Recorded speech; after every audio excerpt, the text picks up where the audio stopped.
Lorsqu'on utilise les dons que Dieu nous a donnés, on change d'une place où les choses nous sont dues à un endroit où on peut devenir un servant. Le service, c'est l'essence même de la chrétienté.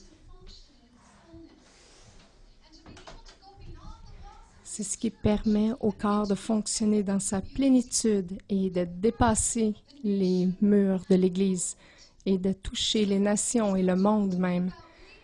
Alors, s'il vous plaît, parlez-moi pas de leadership, parlons de service.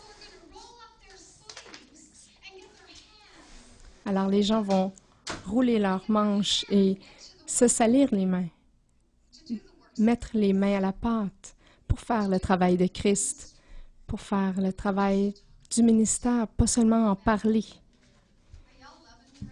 Vous m'aimez tous maintenant. Je sens un petit quelque chose qui se passe dans l'atmosphère. Regardez, Joyce Meyer a dit, le test de service ultime, c'est pour, on peut savoir si on veut seulement être exposé et sur une position où on est vu, ou si on est là pour servir les autres.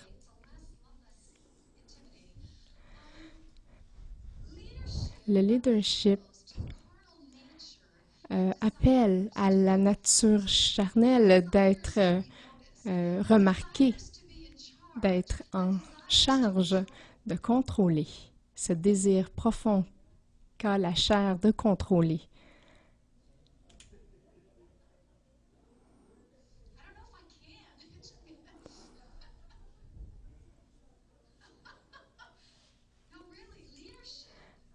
Réellement, en fait, le leadership, c'est vraiment, ça fait appel au désir d'être vu, d'être à l'avant-scène, d'être en contrôle. Donc, la tâche du service détermine vraiment si on est là pour servir réellement, profondément, ou si on veut juste être vu. Vous savez qu'en fait, je ne suis pas désolée de vous dire, de vous confronter avec tout ça. Je dois prêcher la parole de Dieu sans m'excuser. Lorsqu'on sert pour la gloire de Dieu, en fait, la gloire de Dieu, elle va être révélée à travers nous alors qu'on choisit de servir. Nos réelles couleurs vont être exposées alors, lors du deuxième feu du potier. Écoutez, on sait que tous on a un besoin de base qui est d'être accepté, d'être aimé et d'aimer et être aimé, de faire partie de quelque chose, d'appartenir. C'est comme ça que Dieu nous a créés. Et chaque personne dans cette vie-ci va expérimenter le rejet d'une manière ou d'une autre. Une autre petite parole sage à coller sur notre réfrigérateur. Vous savez, ça peut être de réjection du rejet des étrangers, des connaissances, de la famille. Ça arrive à tous.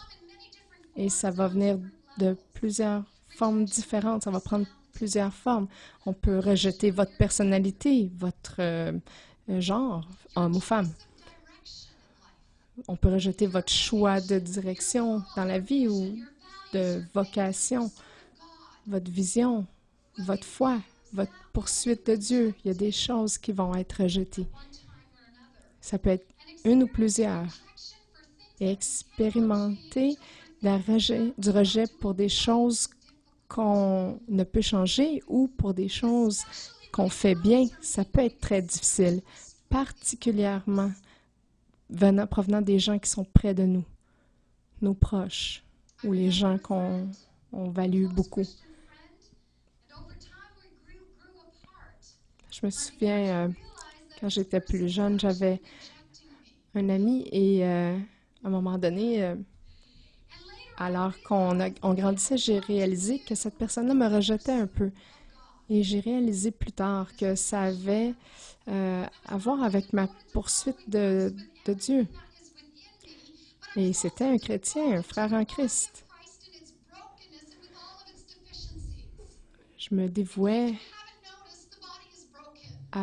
mais je poursuivais l'appel de Dieu envers les déficiences du corps de Christ. Vous savez, il y a quelques problèmes dans le corps de Christ qui ont besoin d'être qui ont besoin de guérison. Pardonnez-moi si j'ai pété votre bulle, mais c'est le cœur de Dieu. Alors, comment est-ce que je peux rejeter les gens que Dieu aime?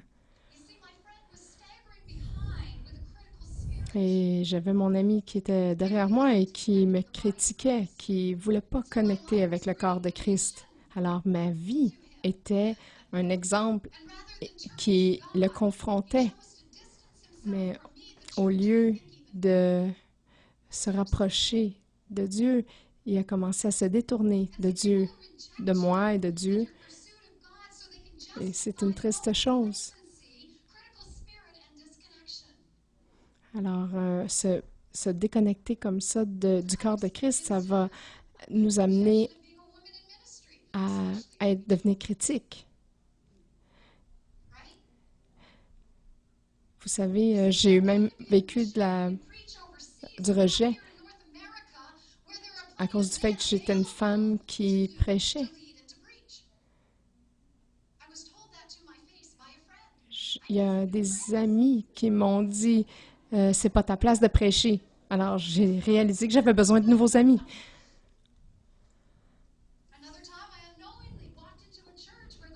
Il y a un autre moment où je suis allée dans une nouvelle église et le pasteur m'a rejeté avant même que j'arrive dans l'église. Je l'ai appris seulement une année plus tard. Mais au moment, la première fois qu'on s'est rencontrés, il y avait eu un petit drapeau rouge qui s'est levé. Mais j'ai dit, ben non. J'aurais dû écouter. Et lorsque Dieu a ouvert mes yeux à ce qui se passait dans le royaume spirituel, j'ai commencé à déverser mon cœur en prière pour eux. C'était pas facile et ça n'a pas été ma première réponse, je dois vous l'avouer. Peut-être qu'on va en parler un peu plus tard. Parce qu'en tant que porteur de l'amour de Christ, on doit gérer ce rejet parce que ça peut affecter notre ministère sinon, que ce soit à l'intérieur ou à l'extérieur des murs de l'Église, parce que nous sommes tous des ambassadeurs, des ministres de Christ. Et ça, si on ne gère pas ça va... Si on ne gère pas ce problème de réjection, on va la projeter et l'attirer. Et devinez ce qui va arriver? Ça va être une prophétie qui va s'auto-réaliser, mais c'est pas le style de prophétie que vous voulez qui arrive. Jésus sait que le cœur de l'homme n'est pas fiable parce que une journée, ils vont louer avec tout leur être et ensuite, le lendemain, ils vont dire « Crucifiez-le, crucifiez-le ». Mais oui, c'est nous tous. Alors, qu'est-ce qui se passe lorsque nous sommes rejetés? Comment allons-nous répondre? Nous devons placer notre confiance et notre sécurité en Christ. Notre acceptation doit être fondée en Christ. Parce que si on commence à se fier sur les humains pour notre acceptance, notre acceptation, ça va être une montagne russe de drames quotidiens dans la vie. Et on n'en a pas de besoin. Priez pour ceux qui vous rejettent. C'est difficile. C'est très, très difficile. Mais vous savez quoi? C'est nécessaire. Ça va assouplir, adoucir votre cœur envers eux. Donc, en premier, vous pouvez demander à Dieu qu'il vous donne la volonté de prier pour eux. Et ensuite, reconnaissez qu'ils ne sont pas, ce ne sont pas eux, en fait, qui vous rejettent. Et que c'est eux qui perdent au change. Voilà. Celui qui vous rejette me rejette. Dans Luc 10, 16, celui qui vous écoute m'écoute, celui qui vous rejette me rejette, et celui qui me rejette rejette celui qui m'a envoyé. Dieu va vous réhabiliter un jour, même si vous êtes rejeté. Alors, apprenez à marcher avec votre tête haute, parce que c'est Dieu qui vous tient la tête haute.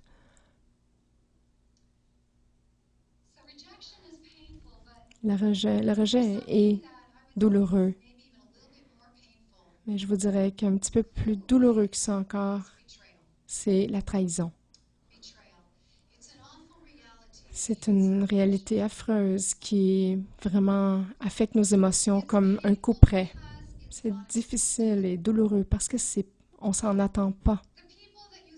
Les gens que vous pensez pouvoir compter sur eux, soudainement vous tournent le dos et vous trahissent.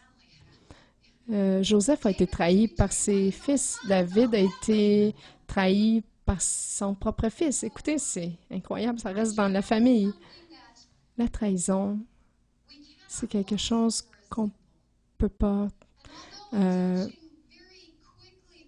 gérer ou parler de façon légère.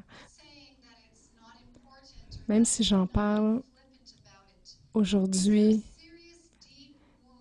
de façon superficielle, ça ne veut pas dire que c'est pas important parce que c'est des blessures profondes et on doit laisser l'Esprit Saint nous guérir et ne pas laisser ces choses nous détruire parce que c'est ce que l'ennemi recherche, de détruire, de voler et de tuer. On ne doit pas permettre ces choses-là parce qu'on veut vivre la vie abondante que Christ nous promet. S'il y a quelqu'un qui connaît la trahison, c'est Christ. Un de ses disciples, même très proche de lui, l'a vendu pour 30 pièces d'argent. Il a parlé et partagé tout avec Judas même. Il a ouvert son cœur et il l'a trahi pour 30 petites pièces d'argent.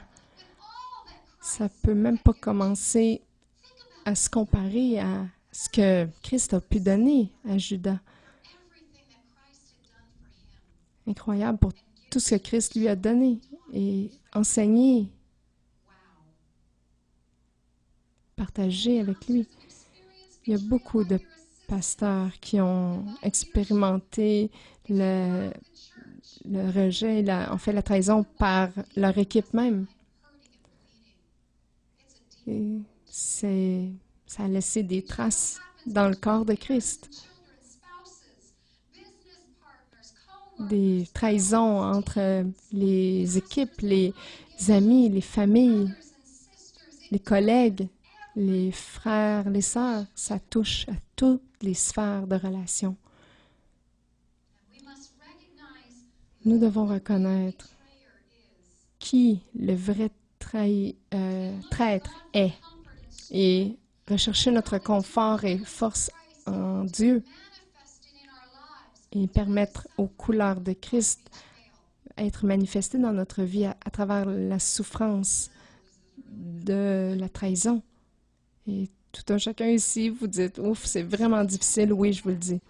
Regardez Philippiens 3, verset 10.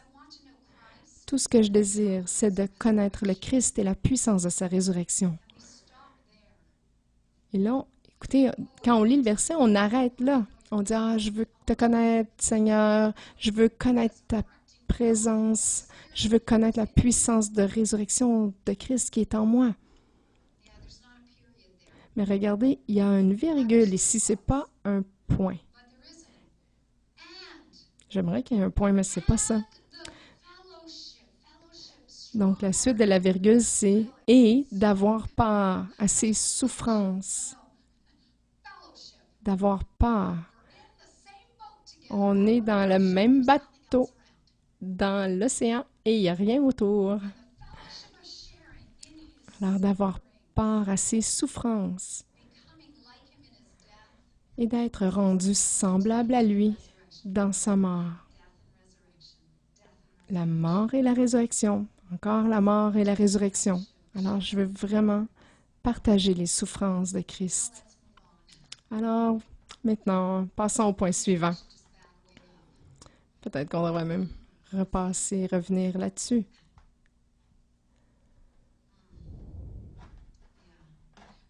Vous voyez, le rejet et la trahison amènent au plus grand test, qui est le test du pardon.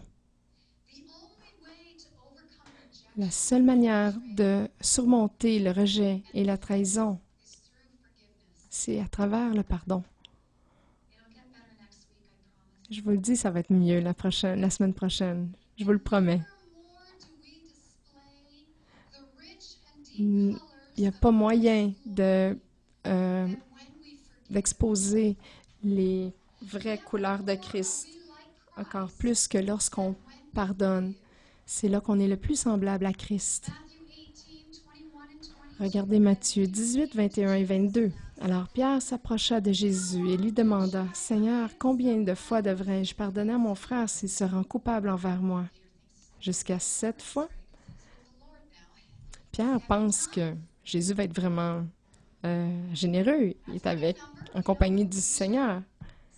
Il se dit, bon, 7, c'est bon, c'est la complétude, un cycle complet terminé.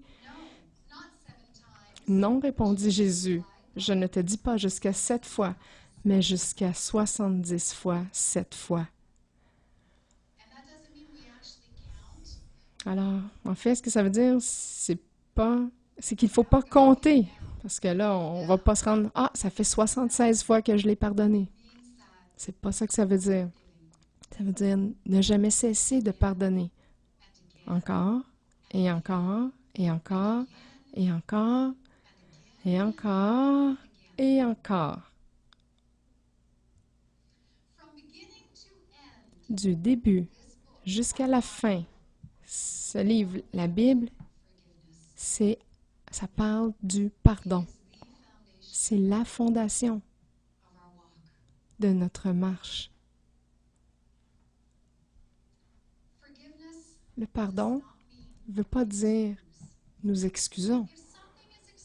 Si quelque chose est excusable, ça n'a pas besoin d'être du pardon.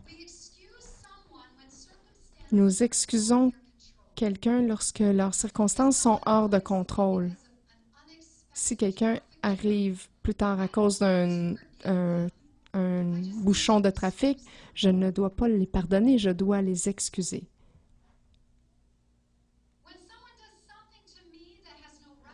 Quand quelqu'un me fait quelque chose qui n'a pas d'explication rationnelle, c'est là que le pardon est requis. Si quelqu'un me ment, me trahit, est impoli, brise ma confiance, ça va demander du pardon.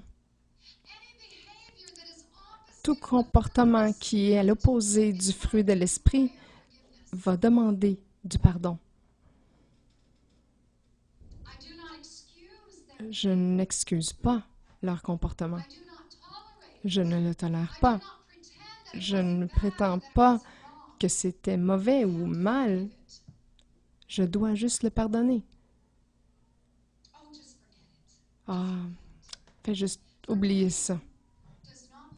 De l'oublier, ça ne veut pas dire qu'on est pardonné. Ah, juste oublie ça, oublie ça. Il y a certains traumatismes qui sont tellement douloureux que ça va s'enterrer très profondément en nous et ça semble oublié, mais je vous le dis, à un certain moment, ça va remonter et ça peut même exploser. Le pardon ne signifie pas se réconcilier. Le pardon, c'est un travail qui prend place dans le cœur d'une personne. Et c'est là que nous, l'Église, on s'est trompé parce qu'on a envoyé des femmes encore retourner dans leur milieu où elles étaient battues parce qu'on se disait la réconciliation, c'est comme le pardon. Mais Dieu nous pardonne, c'est pas la même chose. Le pardon, ça prend vraiment place dans le cœur d'une personne et ça peut être donné comme un cadeau, alors même que l'autre personne ne demande pas le pardon. Mais la réconciliation, ça prend place dans les cœurs des deux personnes, alors que la personne qui a commis la faute se repent de la faute. Ça permet de rebâtir la confiance entre les deux personnes par le travail de l'Esprit Saint qui va rassembler les cœurs. Mais préparez-vous, ça va être testé ensuite, cette réconciliation-là. Je vous l'ai dit, le pardon ne cherche pas à se venger. Ah! Lorsqu'on a été blessé, on a cette tendance de rêver et de même fantasmer au fait d'être juste, équitable, pour que l'autre personne paye pour ce qu'elle a fait. Alors, on crée cette image, ce scénario dans notre esprit, le rendant captif, ce scénario, lorsqu'on imagine leur défaite et leur destruction à l'offenseur. Il y a pas mal de rires nerveux ici ce matin. C'est comme si j'avais lu les courriels de certaines personnes ici. Eh oui, Jésus, aide-nous. Regardez, on se convainc qu'il ne mérite pas le pardon. Oh oh. Et on pourrait même prier que Dieu ouvre la terre et qu'il les avale, tout comme dans l'Ancien Testament, lorsque Dieu l'a fait. On dit, Dieu, tu as déjà fait ça dans le passé. Il y a un précédent. Ah, cher Seigneur, aide-nous.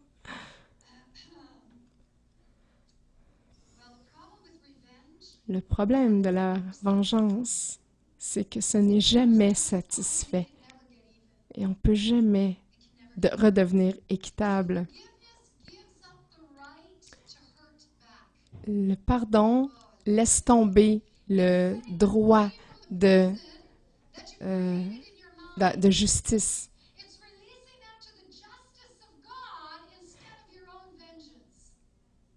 C'est de leur libérer de la prison que vous avez créée dans votre esprit. Il s'agit de leur laisser à la justice de Dieu plutôt qu'à votre propre vengeance. Regardez, Frédéric Buechner a dit ceci. « Pensez ces plaies et savourez la douleur que vous allez leur rendre est à bien des égards un festin digne d'un roi. Mais il s'avère que ce que vous mangez au banquet de l'amertume est votre propre cœur. Le squelette à la fête, c'est vous. Au début, vous en voulez à la personne, mais à la fin, c'est la rancune qui a une emprise sur vous. Lorsqu'on couve cette amertume, on devient ce manque de pardon, on est les gens les plus misérables sur terre. On reste enchaîné au ressentiment. Et c'est pas ce qu'on cherche. Et c'est pas ce qu'on veut pour notre vie. On ne veut pas chercher la vengeance, on n'excuse pas leur comportement, on ne dénie pas leur comportement, mais on les relâche dans les mains de Dieu. Dieu va s'en charger. Quand quelqu'un nous a fait mal, c'est difficile de voir au-delà de la douleur et voir la personne. Tout ce qu'on voit, c'est la blessure que cette personne nous a causée. En résultant, on croit seulement des choses mauvaises sur cette personne-là et on oublie même leur humanité. Le pardon nous permet de voir plus clair. Même si on voit encore la blessure, on peut voir au-delà de la blessure et on voit la personne.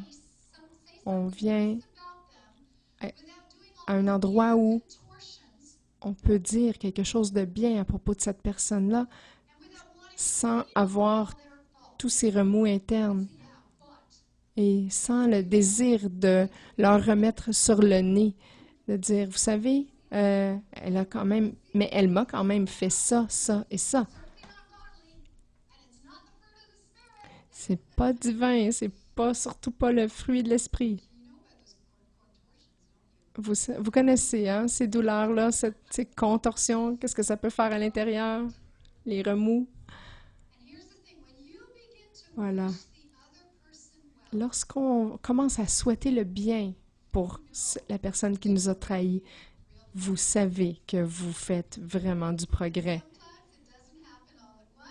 Parfois, ça n'arrive pas tout d'un coup. Et parfois, ça n'arrive pas du tout. Il peut y avoir des moments où on peut reculer et finalement avoir nos yeux sur la blessure et désirer la vengeance. Vous savez, j'ai dû pardonner, pardonner et pardonner et encore pardonner, puis pardonner encore. Je pense que ça a duré pendant quelques mois pour avoir pardonné certaines personnes qui m'ont blessé et parfois même dans le leadership. Et j'ai dû le faire et le refaire plusieurs fois jusqu'à temps que ça soit terminé. Et je me mettais en prière devant le Seigneur, même si c'était la dernière chose que j'avais le goût de faire. Je disais à voix haute, même si c'est la dernière chose que j'avais le cœur de faire, je disais, Seigneur, je pardonne telle personne pour ça, ça, ça, et je te les remets. Le lendemain, ça ne me tentait pas plus, mais je lui disais à Dieu, Seigneur, je pardonne telle personne pour telle chose et je te les relâche. Et je devais le faire à chaque soir, jusqu'à temps que un soir, les larmes ont commencé à couler de mes yeux et ça venait de mon cœur. J'ai commencé à leur souhaiter du bien. Le processus pour nous est plus long que pour Christ, mais nous devons le traverser. Et là, j'ai commencé à prier pour ces personnes-là et à prier pour la relation avec Dieu parce qu'il n'y avait rien que moi je pouvais faire. Mais je pouvais prier en priant pour la relation plus intime avec Dieu. Ils se sont rapprochés du Seigneur et je vais vous dire que moi aussi, je me suis rapprochée de Dieu.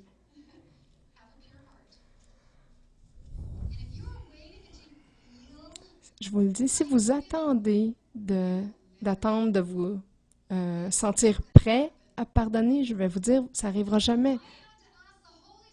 J'ai dû demander à l'Esprit Saint de m'aider et de m'amener à une place où je pouvais avoir la volonté de commencer à penser à peut-être pardonner.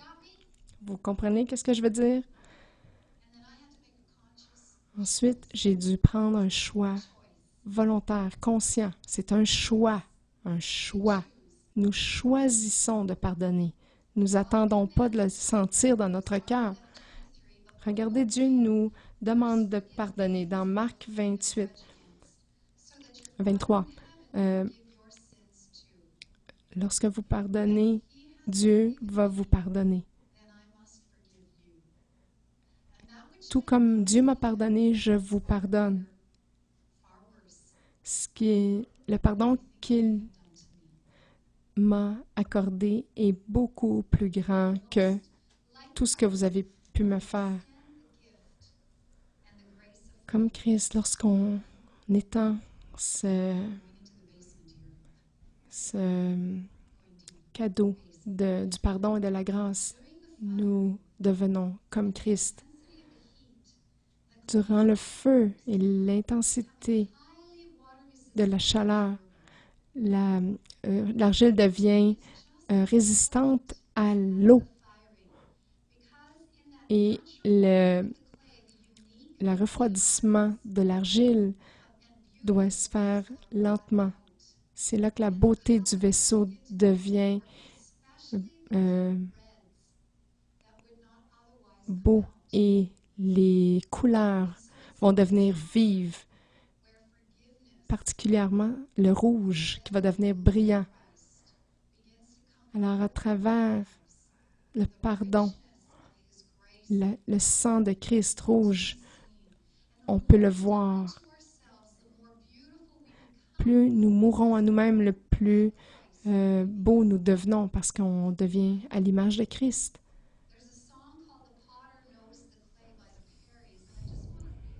Il y a une chanson qui s'appelle « Le potier connaît l'argile ». Je sais que vous allez à travers le feu. C'est difficile de tolérer la chaleur. Même dans la chaleur, on peut se demander si la main de Dieu reste sur nous. Mais le potier connaît l'argile, la pression qu'il peut tolérer. Lorsqu'on se soumet à sa volonté, ça va être correct parce que le potier connaît l'argile avec le temps. Une autre chanson. Ses mains travaillent profondément à l'intérieur. Il ne fait pas d'erreur. Même si toute chose s'écroule et que je peux difficilement tolérer la douleur, dans son design, il me moule. Même si mon monde tourbillonne, le potier est en contrôle.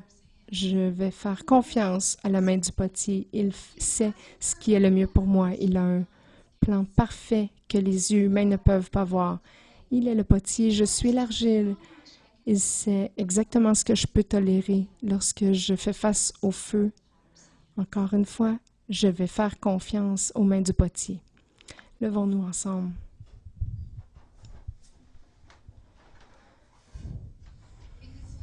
Nous pourrions passer plusieurs semaines à enseigner sur le rejet, la trahison, le pardon. Mais je ne crois pas qu'on a besoin de ces semaines et de tout ce temps lorsqu'on permet l'Esprit Saint de faire ce travail-là en nous. Alors, ce matin, je vais prier pour nous tous, mais j'aimerais vous inviter à l'autel parce que le pardon, c'est la fondation de notre marche chrétienne. Vous avez peut-être expérimenté la trahison, le rejet. Il y a peut-être du pardon qui doit être relâché.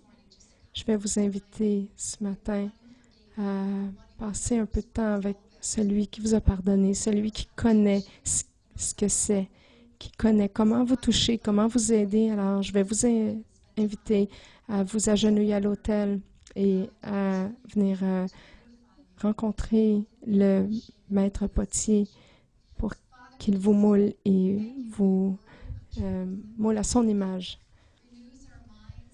Merci, Père, de nous renouveler notre esprit, de nous transformer de gloire en gloire.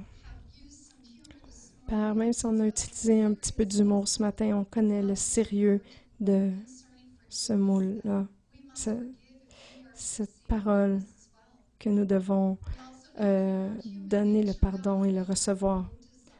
Dans notre nature humaine, nous n'avons aucun désir spontané de pardonner, mais plutôt on a un désir de revanche, mais nous savons que ce n'est pas la voix de ton cœur. Alors, Esprit Saint, viens bouger en nous, amène-nous à cet endroit de soumission à tes voies, à ta volonté, afin que nous soyons comme Jésus, que nous devenions comme toi et étendre la grâce, l'amour du Père, que nous puissions donner encore une fois cette chance supplémentaire, cette deuxième, troisième, quatrième chance, que nous puissions distribuer la vie. Père, nous te remercions pour le ministère de l'Esprit Saint aujourd'hui.